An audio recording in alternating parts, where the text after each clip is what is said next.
이스라엘 백성들이 출애굽하여서 광야 40년의 생활을 끝내고 드디어 가나안 땅으로 들어갔습니다. 그리고 여호수아의 지도 아래 이스라엘은 가나안 땅 점령을 끝냈고요. 지파별로 땅을 분배해 주는 일도 끝이 났습니다. 이제 이스라엘 백성들은 지금까지 출애굽한 뒤로 경험했던 것처럼요, 하나님의 승리를 확인하고 남은 가나안 족속들을 이제 진멸하기만 하면 되었습니다. 하지만 여호수아가 죽은 이후에 이 일은 실패하고 말았다는 것을 알 수 있는데요. 사사기 1장 19절과 29절 말씀을 보시면 그들을 쫓아내지 못하였으며 가나안 족속을 쫓아내지 못하매 라고 말하고 있고요. 30절부터 33절의 말씀을 보면 쫓아내지 못하였으므로 쫓아내지 못하고 라고 기록된 것을 보면 알 수 있습니다. 더군다나 이어지는 34절 말씀을 보면요, 가나안 족속을 진멸해야 하는 이스라엘 백성들이요, 아무리 사람들에게 쫓겨나는 일도 있었습니다. 여러분, 이스라엘 백성들은 진멸했어야 할 이 가나안 족속들을요, 왜 모두 쫓아내지 못한 것이었을까요? 저는 계속된 전쟁 속에서 이들이 너무나 지쳐서 더 이상 쫓아낼 힘이 없었기 때문에 그랬을까? 아니면 이 정도면 됐지 하는 그런 아니란 생각 때문이었을까? 아니면 가나안 땅을 점령하다 보니 이 이스라엘 백성들에게 가나안 땅 사람들에 대한 연민의 마음이 생겼던 것일까? 라는 그런 생각을 해봤습니다. 그런데 이런 생각을 하다가 성경을 읽어보니까 그렇지 않다라는 것을 발견하게 되었는데요. 사사기 2장 2절과 3절 말씀을 우리 함께 읽어보도록 하겠습니다. 너희는 이 땅의 주민과 언약을 맺지 말며 그들의 제단들을 헐라 하셨거늘 너희가 내 목소리를 듣지 아니하였으니 어찌하여 그리하였느냐. 그러므로 내가 또 말하기를 내가 그들을 너희 앞에서 쫓아내지 아니하리니 그들이 너희 옆구리에 가시가 될 것이며 그들의 신들이 너희에게 올무가 되리라 하였노라. 아멘. 이스라엘 백성들이 가나안 족속을 쫓아내지 못한 이유는요, 능력의 문제가 아니었습니다. 바로 신앙의 문제였던 것이었습니다. 2절 말씀에 기록되었던 것처럼 내 목소리를 청종하지 않았다. 내 목소리를 듣지 않았다는 거죠. 하나님의 말씀에 순종하지 않았기 때문이라는 것입니다. 그러니까 이스라엘 정복전쟁의 승패는요, 온전히 하나님께 순종하느냐 하지 않느냐에 달려 있었던 것입니다. 결국 이스라엘 백성들이 하나님의 말씀에 순종하지 않았기 때문에 하나님은 가나안 땅 족속을 쫓아내지 않으신 것입니다. 그리고 이 일로 인해 이스라엘 백성들에게 가시와 올무가 되는 것, 즉 고통을 당하게 될 것이라고 말씀하셨습니다. 여러분, 지금까지의 이 말씀을 생각해 보면요, 이스라엘 백성들이 하나님의 말씀에 순종하지 않았기 때문에 하나님께서 심판을 하신 것으로 보이잖아요. 그런 면에서 생각해 보면 이스라엘 백성들 가운데 이 이방 민족을 남겨두신 이 목적은요, 심판이라는 목적이 분명해 보이는 것 같습니다. 하지만 이 심판이 궁극적인 목적은 아닙니다. 그렇다면 정말로 진짜 궁극적인 목적은 무엇이었을까요? 왜 하나님은 가나안 사람들을 완전히 다 쫓아내지 않으시고 남겨두셨던 것이었을까요? 오늘 우리가 읽은 사사기 3장의 본문을 살펴보면서 우리가 가진 이 질문에 대한 해답을 한번 찾아보도록 하겠습니다. 오늘 본문 3절 말씀을 보시면요, 이스라엘 백성들과 함께 거주했던 족속들이 어떤 사람들인지를 알 수 있는데요. 블레셋, 가나안, 시돈, 히윗 사람들이 가나안 땅에 남아서 이스라엘 백성들과 함께 거주하고 있다는 것을 알 수 있습니다. 하나님께서 이들을 가나안 땅에 남겨두신 궁극적인 이유는요, 오늘 본문 1절 말씀에 기록되었던 것처럼 이스라엘 백성들을 시험하기 위해서였습니다. 이스라엘 백성들이 이 시험을 잘 통과하여서 거룩한 백성이라는 그 정체성에 합당한 삶을 살아가도록 하기 위해서였던 것입니다. 그러면 하나님은 이 시험을 통해서 이스라엘 백성들에게 기대하셨던 것은 무엇이었을까요? 이것은 오늘날을 살아가는 우리들에게도 간절히 바라시는 것이라고 생각할 수 있는데요. 그것은 바로 하나님을 신뢰하고 의지하는 삶을 살아가는 것입니다. 사랑하는 여러분, 오늘 말씀이 맞춰질 때쯤에는요, 저와 여러분이 모든 상황 속에서 하나님을 더욱 신뢰하고 의지하면서 살아가겠다는 결단이, 그리고 하나님의 말씀에 순종하면서 살아가겠다는 결단이, 그리고 이 말씀을 따라 기도하는 생활을 하겠다는 결단이 저와 여러분에게 더욱 세워지기를 주님의 이름으로 축복합니다. 이제 오늘 본문을 좀 더 살펴보도록 하겠습니다. 오늘 본문인 사사기 3장 1절과 2절 말씀을 보시면요, 가나안의 모든 전쟁을 알지 못한 이스라엘, 그리고 전쟁을 알지 못하는 자들이라는 표현이 있죠. 이 말씀을 생각해 보면요, 오늘 본문에 등장하는 이스라엘 백성들은 여호수아 죽음 이후에 태어난 사람들이라는 것을 생각해 볼 수 있습니다. 그러니까 여호수아와 함께해서 하나님의 놀라운 일들을 목격한 자손들의 후손 세대라는 것을 생각해 볼 수 있는 것이죠. 즉 하나님께서 하신 일을 직접 경험해 보지 못한 세대입니다. 자신들이 살고 있는 그 가나안 땅이 어떻게 얻어졌는지, 그리고 얼마나 큰 희생을 치르면서 얻어진 땅인지, 그리고 그 의미가 무엇인지를 제대로 알지 못한 그런 사람들인 것입니다. 우리나라로 치면 저와 같은 사람들인데요, 6.25라는 전쟁을 치르지 않았던 그 세대를 말합니다. 그러니 전쟁의 위협이라고는 별로 찾아볼 수 없는 상황, 모든 것이 안정되어 있는 안일한 삶 속에서요, 하나님은 그들이 하나님을 간절히 찾고 의지하고자 하는 태도를 배울 수 없다라고 생각하셨던 것 같습니다. 그러니 그들에게 이 정복 전쟁의 역사를 가르치는 것은 너무나도 당연하겠죠. 여러분 한번 생각해 보세요. 출애굽 1세대가 모두 광야에서 죽고요, 또 광야에서 태어난 2세대들이요, 제대로 된 군사훈련을 받은 적이 있었겠습니까? 없었겠죠.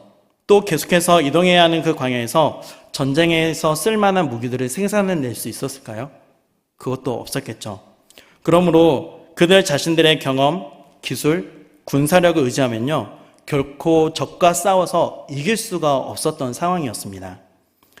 가나안 정복 전쟁을 하나하나 살펴보면요, 이스라엘 백성들이 하나님의 말씀에 순종하고요, 하나님의 도움을 구하며 하나님을 의지할 때만 전쟁에서 이겼다는 것을 알 수 있습니다. 그런데 지금 이 가나안 땅에서 평안하게 살아가고 있었던 이 새로운 세대는요, 그것을 잘 모르고 있는 거예요. 그러므로 자신들이 경험하지 않았던 이 정복 전쟁의 역사를 배우고요, 전쟁이 무엇인지를 배우는 것을 통해서요, 싸우는 법과 전술을 익혀야만 했었던 것입니다. 여러분, 전쟁에서 중요한 것이 뭐죠? 이기는 거잖아요. 이기는 게 너무 중요하잖아요. 하나님은 그들에게 전쟁에서 승리하는 법을 가르쳐주고 싶으셨던 것입니다. 그러면 이스라엘이 전쟁에서 이기려면 어떻게 했어야 할까요? 이스라엘이 전쟁에서 이기는 비결은 이미 하나님께서 모세를 통해서 말씀하신 적이 있습니다. 출애굽기 14장 13절과 14절 말씀을 우리 함께 읽어보겠습니다. 모세가 백성에게 이르되 너희는 두려워하지 말고 가만히 서서 여호와께서 오늘 너희를 위하여 행하시는 구원을 보라. 너희가 오늘 본 애굽 사람을 영원히 다시 보지 아니하리라. 여호와께서 너희를 위하여 싸우시리니 너희는 가만히 있을지니라. 아멘. 여러분, 전쟁에서 누가 싸우는 거죠? 하나님께서 싸우시는 것입니다.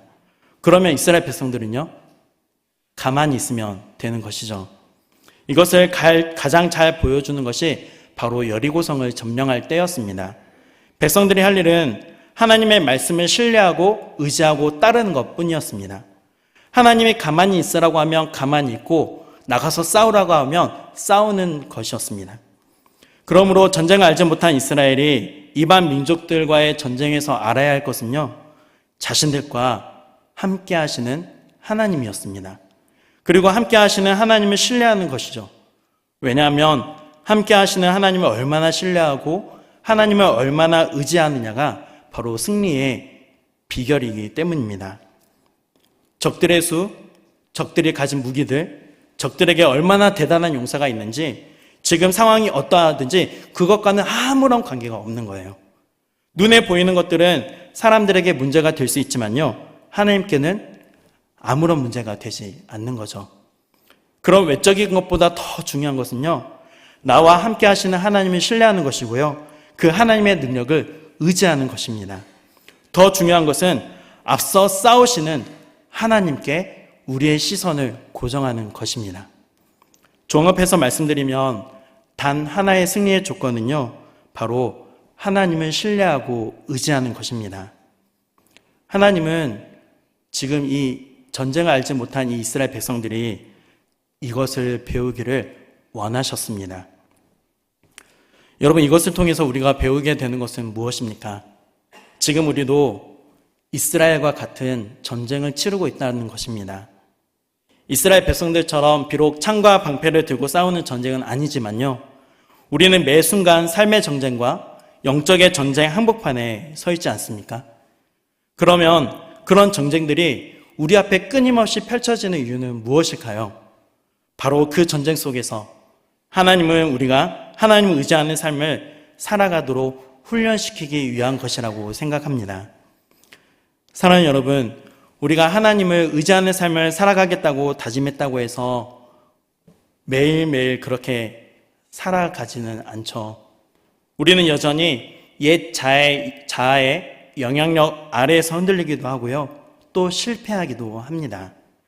하지만 하나님을 의지하는 삶을 살아가는 그 방향성을 우리가 잊어버리지 않기를 간절히 원합니다. 계속해서 하나님을 의지하기를 기뻐함으로 영적 싸움에서 승리하는 삶을 살아가는 저와 여러분이 되시기를 주님의 이름으로 축복합니다. 여러분, 오늘 본문에서 보이는 이 가나안 족속과의 전쟁 이야기는 생각해보면 사실 우리가 좀 너무 동떨어진 이야기 같지 않습니까? 그런데 이 질문은 꼭 필요한 것 같아요. 그들의 전쟁은, 이 이스라엘 백성들의 전쟁은 우리들에게 있어서 어떤 전쟁인가 하는 것입니다. 가나안 족속과 싸웠던 이 이스라엘의 전쟁은 오늘날을 살아가는 우리의 어떤 전쟁을 두고 하나님이 말씀하고 계시는 것일까요? 여러분, 아까 말씀드린 것처럼요, 우리는 이 이스라엘처럼 물리적인 전쟁은 하지 않지만 우리는 영적인 전쟁을 하면서 살아가고 있습니다. 그러면 우리는 가나안 족속과 싸우지 않고 누구랑 싸우는 것일까요? 교리적으로는요, 우리가 배우는 우리 합동교단의 교리적으로는 우리가 영적인 전쟁을 치르는 대상이 총 3가지입니다. 첫 번째는 사단과 사단의 세력들, 그리고 두 번째는 세상입니다. 세상이 우리의 전쟁의 대상이죠. 세 번째는 우리 안에 있는 육체의 욕구들입니다. 우리 안에 육체된 몸을 말하는 것이 아니라 우리 안에 있는 육체의 욕구들이 바로 우리의 전쟁의 대상이라는 것입니다. 자, 이제 이 3가지 전쟁의 대상 중에서요, 우리가 사단을 이길 수 있습니까? 많은 분들이 사탄아 물러가라, 귀신을 내쫓는 축사의 방법으로 이 전쟁에서 이기려고 합니다. 그런데 여러분, 정말로 이길 수 있습니까? 예수님이 하셨으니까 우리도 할 수 있는 것입니까? 그러면 우리로 하여금 죄짓게 만드는 이 악한 세력을 우리가 축사해서 내쫓을 수 있다면 우리는 더 이상 죄를 짓지 않아야 하잖아요. 그런데 우리는 그렇지 못하단 말이에요. 우리가 경험하는 것은 그런 것이 아닙니다. 우리는 매일매일 죄를 경험하면서 살아갑니다. 그런데요, 이런 식으로 성도들을 가르치는 분들이 정말 많습니다. 축사하는 방식으로, 사단을 대적하는 방식으로 살아가라고 말을 합니다. 그래서 맨날 남편이 변화되기를 위해서, 또 자녀가 변화되기를 위해서, 또 내가 아는 어떤 사람이나 가족에게 음란마귀가 있는 것을, 또 그 다음에 부정직한 것, 이런 것들을 내쫓는 거예요. 여러분, 축사한다고 해서 남편이 변화되던가요? 자녀가 변화가 되던가요? 우리는 그런 방식으로, 사단을 대적하는 방식으로 우리는 영적 전쟁에서 승리할 수가 없습니다. 성경을 보면 사단은요, 자기를 나타내지 않은 채 세상을 도구로 삼아서 우리의 육체를 유혹합니다. 그래서 세상의 모든 것을 가지고 우리의 육체 안에 정욕을 일으키고요, 그 다음에 우리가 눈으로 그것을 봐서 더 갖고 싶고 만지고 싶고 맛보고 싶도록, 소유하고 싶도록 만드는 안목의 정욕을 일으킵니다.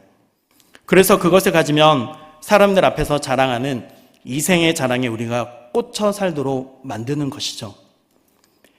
뱀이 하와를 유혹할 때 하고요. 또 40일을 금식한 이후에 예수님을 시험하기 위해서 사단이 말하는 것만 보아도 알 수 있는 대목입니다. 여러분, 이것이 사단을 우리를 이기려고 사역하는 전략입니다. 그러니까 사단 자체보다 사단이 사용하는 세상이, 우리가 살아가는 세상이 우리를 엄청나게 유혹을 하고 있는 거예요. 그리고 우리의 육체가 그것에 반응하게 되죠. 그래서 더 부유해지고 더 건강해지고 더 성공하는 것이 인생의 목표로 만들고 살아가도록 하는 것입니다.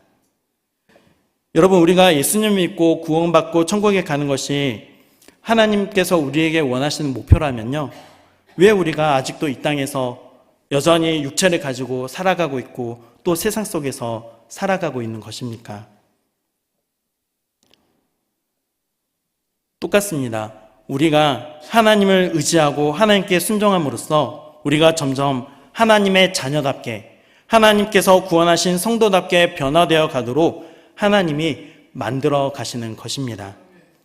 그러므로 우리가 세상 속에서 아직 육체의 정욕, 그 욕구를 가지고 살아가는 것은 하나님이 이 땅에서 우리를 성화시켜 가시는 하나님의 도구인 줄 믿습니다.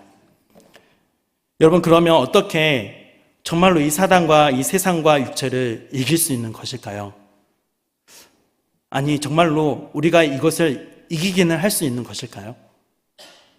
세상의 유혹을 피하기 위해서요, 카톨릭에서는 많은 분들이 수도원을 차려놓고 세상과 멀찍이 떨어져서 살아가는 삶을 살아갑니다. 여러분, 그러면요, 세상은 피할 수 있는데요, 내 안에 있는 무엇을 못 피하는 거죠? 내 안에 있는 정욕은 피하지 못하는 거예요. 그러면 이 육체의 정욕, 이것은 언제까지 살아있는 것일까요? 저는 우리가 죽을 때까지 살아있는 것이라고 생각을 합니다. 그러니까 죽을 때까지 사람이 불완전할 수밖에 없는 것이죠. 언제 넘어지고 또 언제 쓰러질지 모르는 것입니다. 그래서 저는 세상을 이기는 것이 예수님을 믿는 믿음이라는 요한일서의 말씀을 우리가 생각해야 한다고 생각합니다. 우리 요한일서 5장 4절 말씀을 함께 읽겠습니다. 무릇 하나님께로부터 난 자마다 세상을 이기느니라. 세상을 이기는 승리는 이것이니 우리의 믿음이니라. 아멘. 사랑하는 여러분, 이 믿음이 끊임없이 살아나고 견고해지고 믿음이 더욱더 자라나는 비결은요, 딱 한 가지밖에 없습니다. 하나님이 우리에게 주신 말씀을 붙들고 살아가는 것입니다. 말씀을 읽고 공부하고 묵상하는 가운데 하나님을 더 알게 되고요, 또 이 하나님의 꿈이, 하나님의 비전이 무엇인지를 알게 되는 것이죠. 또 그렇게 하나님이 지금 나에게 원하시는 것이 무엇인지를 알게 되면 하나님을 신뢰하며 하나님께 순종하는 길을 살아가게 되고요, 그러다 보면 우리가 세상을 이기려고 애쓰고 육체를 이기려고 애쓰지 않아도 이 하나님의 말씀이 우리로 하여금 승리의 길을 걷도록 만들어주시는 줄 믿습니다. 그러므로 정말로 이 진리의 말씀을 붙들고 영적 전쟁에서 승리하는 삶을 습관처럼 살아가고자 더욱 애쓰는 저와 여러분이 되시기를 주님의 이름으로 축복합니다. 여러분, 제가 오늘 말씀을 묵상하고 또 준비하면서요, 하나님께서 나를 시험하기 위해서 남겨두신 이방 민족은 무엇일까라는 생각을 해보았습니다. 이 질문을 던지고 고민하는데요, 지난주 금요철의 예배 때 제가 말씀을 나누면서 목회하면서 힘든 일이 생기면 이 목회 빨리 그만두고 다른 일이나 찾아봐야겠다라는 말씀을 드렸었잖아요. 그게 생각이 나는 것이었습니다. 그래서 하나님께서 나에게 남겨두신 이방 민족은 즉 그 시험거리는 돈이 아닐까라는 생각을 하게 되었습니다. 언젠가 차를 타고 오고 가는 길에 아내와 함께 이 부분에 대해서 이야기를 했던 기억이 있습니다. 그때 이런 이야기를 나누었는데요, 사역자는 거지처럼 살아서도 안 되지만 또 그렇다고 모든 것을 갖추고 아무런 부족함 없이 살아가는 것을 목표로 살아가는 삶이 되지는 말아야 되지 않겠냐라는 이야기였습니다. 왜냐하면요, 모든 것이 갖추어져 있고 평안하기만 하면요, 과연 내가 정말 하나님을 의지하는 방법으로 살아갈 수 있을까? 나 스스로 모든 것을 할 수 있고 아무런 부족함이 없는데 뭘 의지한다는 게 가능한 일일까? 라는 생각이 들었기 때문입니다. 이번 한 주 이 부분에 대해서 생각을 하다가 하나님께서 생각하게 하신 말씀이 있었습니다. 바로 야베스의 기도인데요. 역대상 4장 10절 말씀 함께 읽겠습니다. 야베스가 이스라엘 하나님께 아뢰어 이르되 주께서 내게 복을 주시려거든 나의 지역을 넓히시고 주의 손으로 나를 도우사 나로 환난을 벗어나 내게 근심이 없게 하옵소서 하였더니 하나님이 그가 구하는 것을 허락하셨더라. 아멘. 하나님께서 생각나게 하신 이 말씀을 묵상하면서요, 저는 이렇게 기도하게 되었습니다. 주님, 나에게 복의 복을 더하여 주시고 나의 영토를 넓혀주신 것으로 인하여 제가 불행해지거나 고통을 당하지 않게 하여 주옵소서. 제가 평안하고 안락한 삶을 살아가기 시작함으로 교만해지고 하나님을 붙들지 않고 하나님을 신뢰하지 않고 하나님을 의지하지 않는 그런 사사기의 이스라엘 백성들과 꼭 닮은 모습으로 삶을 살아가지는 않을까 염려가 됩니다. 주님의 손으로 나를 도와주옵소서. 그래서 나에게 닥쳐오는 불행을 막아주심으로 고통을 받지 않게 하여 주옵소서. 여러분, 어쩌면 오늘 본문 이 사사기 3장 4절 말씀에 기록된 것처럼요, 저와 여러분에게 이 이방 민족을 남겨두신 이유는요, 성경에 기록된 하나님의 말씀을 순종하는지 순종하지 않는지를 알기 원하시는 것 같습니다. 여러분 어떠십니까? 하나님께서 여러분에게도 남겨두신 이방 민족과 같은 문제들, 시험거리들이 가득하지는 않으십니까? 사실 우리는 이런 상황에 맞닥뜨리게 되면은요, 보통은 이 문제와 시험들이 너무나 힘드니까 이 원인이 되는 것들을 제거해달라고 기도를 하잖아요. 그래서 원인 제거가 빨리 되지 않으면 어떻게 하죠? 하나님을 원망하기 시작합니다. 도대체 내가 하나님께 무슨 잘못을 했기에 저에게 이러시는 거냐며 불평불만을 쏟아내기도 하죠. 그래서 이제는 곤혹스럽게 만드는 이 시험 문제들 앞에서 우리의 생각과 마음이 달라져야 한다고 생각합니다. 그리고 우리의 기도의 방향도 달라져야 한다고 생각합니다. 여전히 내 앞에 이방 민족들이 득실거린다 할지라도, 아무리 기도하고 또 기도해도 내 앞에 여전히 시험 문제들이 제거되지 않는다 할지라도요, 하나님께서 그 모든 일들을 통해서 우리가 알기를 원하시는 것이 있다는 것을 우리가 기억하면 좋겠습니다. 그래서 문제 해결만을 위한 기도보다는요, 하나님, 이 모든 문제들 속에서 제가 무엇을 알기를 원하십니까? 라고 기도할 수 있는 우리가 되면 좋겠습니다. 여러분, 저는요, 진짜 고민을 정말 많이 했습니다. 나도 목회자이기 이전에 나도 그리스도인인데 나는 어떻게 신앙생활을 해야 할까? 내 믿음이 견고해지려면 나는 어떻게 해야 할까? 내 믿음을 견고하게 만들어주고요, 내 믿음을 정말로 바르게 만들어주는 것은 바로 하나님의 말씀밖에 없다는 것을 깨닫게 되었습니다.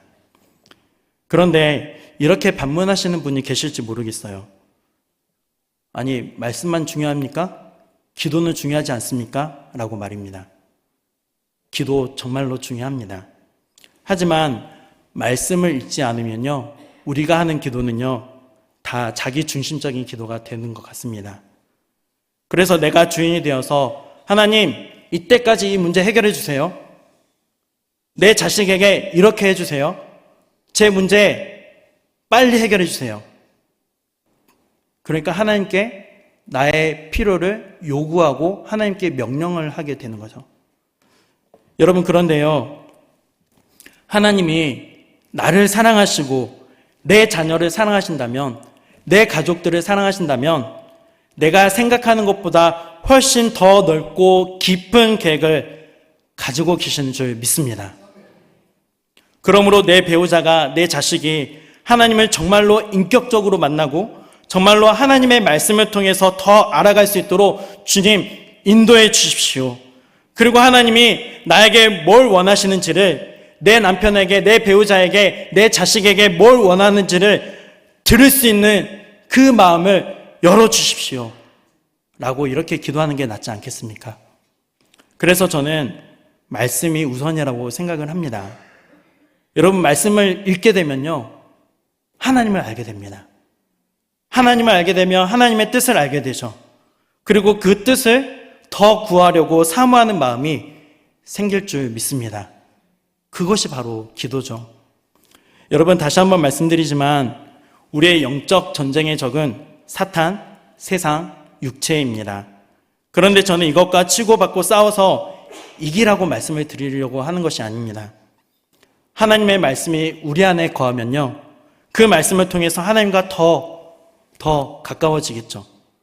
그러면 하나님이 뭘 원하시는지를 깨닫게 되고요, 그 길에 순종의 마음으로 길을 걷다 보면 어느덧 사단도 이기고 세상도 이기고 우리의 육체의 정욕도 이기는 영적인 승리자가 될 줄 믿습니다. 사랑하는 여러분, 우리를 둘러싸고 있는 적들이 얼마나 많이 있습니까?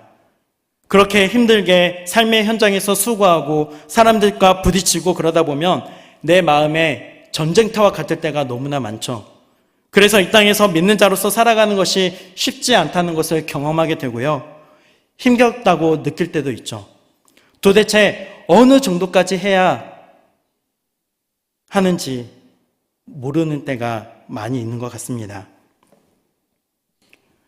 하지만 이렇게 매일매일 일어나는 이 전쟁 속에서 우리에게 필요한 것은요, 바로 하나님을 의지하고 하나님을 신뢰해야 한다는 것입니다.